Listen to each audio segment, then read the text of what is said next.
In this recording, we're going to look at quadratic functions and specifically how the axis of symmetry in vertex relates to it. Before we get into some of these definitions and formulas and stuff, let's look at an actual parabola and see how it pertains. So this is from explorelearning.com, and we have a parabola here defined over here. And let's turn on the functions where we get to see the axis of symmetry. So you can see that blue line cuts the parabola vertically into two symmetrical pieces.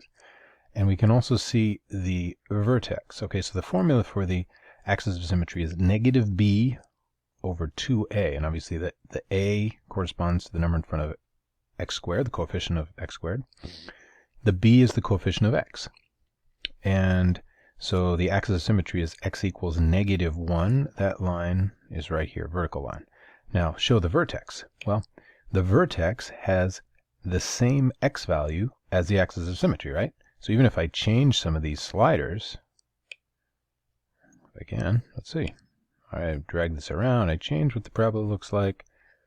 The axis of symmetry still has the same x value as the vertex.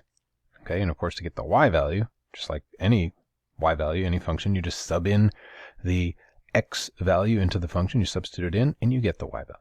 All right, so let's return to this sort of the summary here. The axis of symmetry, as we said, is the line. It's a line that divides the parabola into mirror images and passes through the vertex. Now, there's two ways to identify the axis of symmetry. There's two cases here, depending on kind of the format you're given. Let's start with the standard form. That's what we're given in the gizmo. And what we said is the formula for the axis of symmetry, if you're given the quadratic in standard form, is you take negative b and divide it by 2a, where a, b, and c are the parameters of the parabola. And to determine the y-coordinate, what we just said we'd substitute the x value into the function. All right, so I'll give you a second to jot that down. Play the recording when you are ready.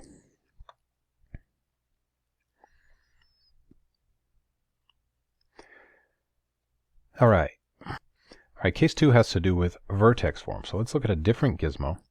Get another visual on what vertex form looks like. If you remember, vertex form is like this: a times the quantity x minus h quantity squared plus k. So k is the easy one, right? That affects the up and down translation, the shifting. And h, if it says x minus 2, remember that shifts it right 2 units from the y-axis. So down here we can see the axis of symmetry is currently at 2. If I were to change the value of h, it affects the axis of symmetry, excuse me. So x equals 3.6 corresponds to the h value right here.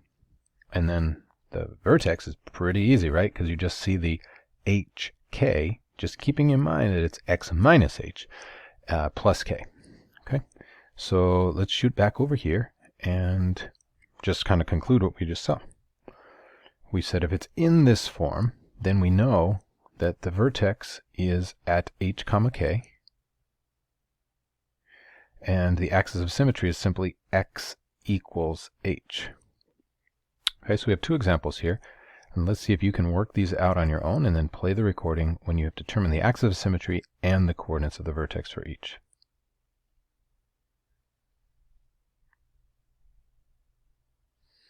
All right, so hopefully it took time to work those out. In example 1, it's standard form, so we're going to determine the axis of symmetry using the formula. So x equals negative b over 2a, and when you work that out, it's just x equals positive 4 over 2 times half, which is 1. And so you've got your axis of symmetry. So the axis of symmetry, which is going to abbreviate AOS, is x equals 4. Now to get the vertex, we just substitute back in that 4. So we're going to find out what f of 4 is. And that comes from just subbing in a 4. 4 squared times half minus 4 times 4 minus 2. So you're going to work that all out. That's going to look something like this. And when you work that out, you get negative 6. A little tight on space there. And so the vertex is going to have an x-coordinate of 4 and a y-coordinate of -6. All right, if you haven't done the second one, please do that one now. All right, so here we've got a vertex. Well, that's going to be easy, right? It's just 3, 6. The vertex is 3, 6. And then our axis of symmetry, well, we had said that that always has the same, it's a vertical line, so it starts out x equals, has the same x-coordinate as whatever the x-coordinate of the vertex is. So that's just 3. Done. All right, the back side asks us to make a couple graphs. All right, it kind of talks you through it here, asks you if you can find the vertex and the axis of symmetry, and then to evaluate another point. So you can pick any point you like. You know, I usually like 0, if not 0, 0 is not already used, just because 0 is so easy to evaluate. It's so easy to multiply by, it's so easy to add. And it says reflect that point. You know what reflect means. Over the axis of symmetry, and plot a third point, and then just kind of make a parabola out of that. So why don't you see as far as you can get, and then play the recording when you're ready. All right, so as we said, identifying the vertex when it's in vertex form is super easy, right? It's just x minus h, so you have to remember it's -1 plus k. So the vertex should be at -1, -3. It also says to draw the axis of symmetry with a dotted line. It's always going to be a vertical line for parabolas that are functions, okay? Next, evaluate the function at another point. So hopefully you subbed in a particular value. All right, I happen to sub in 0 like I said I would because I find it super easy, right? And it worked out to be -1. So now I've got a point here at 0, -1, and I reflect over the x-axis because over the axis of symmetry, excuse me, because that's what it means, right? It's a mirror line, all right, and all the points reflect over that line. So now I've got 2 points, and it says reflect. Well, that's it. So we're going to try to make a parabola just out of those points. It's not going to be a great parabola, but something to that effect. It would be nice to have a few more points. We could create more if we wanted, but that was enough for now.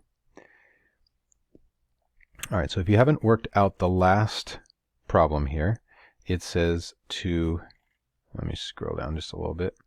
It says to do the same stuff, but now your function is in standard form. So see if you can use your axis of symmetry formula to find the axis of symmetry, use that to find the vertex, and just get as far as you can, then play the recording and see if you can get a little further. Okay, so hopefully you got as far as you could with this. Identifying the axis of symmetry, you're going to use that formula, unless it's in vertex form. So -b over 2a, -6 over 2 times -6, 2 times -3, which is -6. That works out to be a 1, right? So now I know that the axis of symmetry is the line x equals 1, the vertical line. I've kind of drew that in with a dotted line. It said to label them. I guess I didn't do that, but now I've got the vertex. Okay. I guess I put little arrows. So the vertex is at 1, -2. How did we get that? 1, -2. I didn't put it at -2. It should be just 2. Let's clean that up a little bit. I think this should be just a +2. I messed up there. Let me clean that up. All right, so 1, 2. I had it written wrong, but plotted right, because here's the y value that we got as a result of substituting in the x. Great. Now we're ready to identify the y-intercept. That's easy, right? The y-intercept is just the constant term, the c. So plot that, and then reflect it over the axis of symmetry. Now we got another point. Cool. Finally, evaluate any other point. Well, since it's already said to use the y-intercept, I can't use 0 like I tried before, right? That will just result in the same point. So pick another point. I happened to use 3 because 3 was the next point in the positive direction. I'd rather work with positives than negatives. And so I just sub in 3. I got -10. I reflect that point over the axis of symmetry, and I've got another point. Then just use your best artistic ability to draw in that curve, and you've got yourself a nice parabola. Thanks for watching.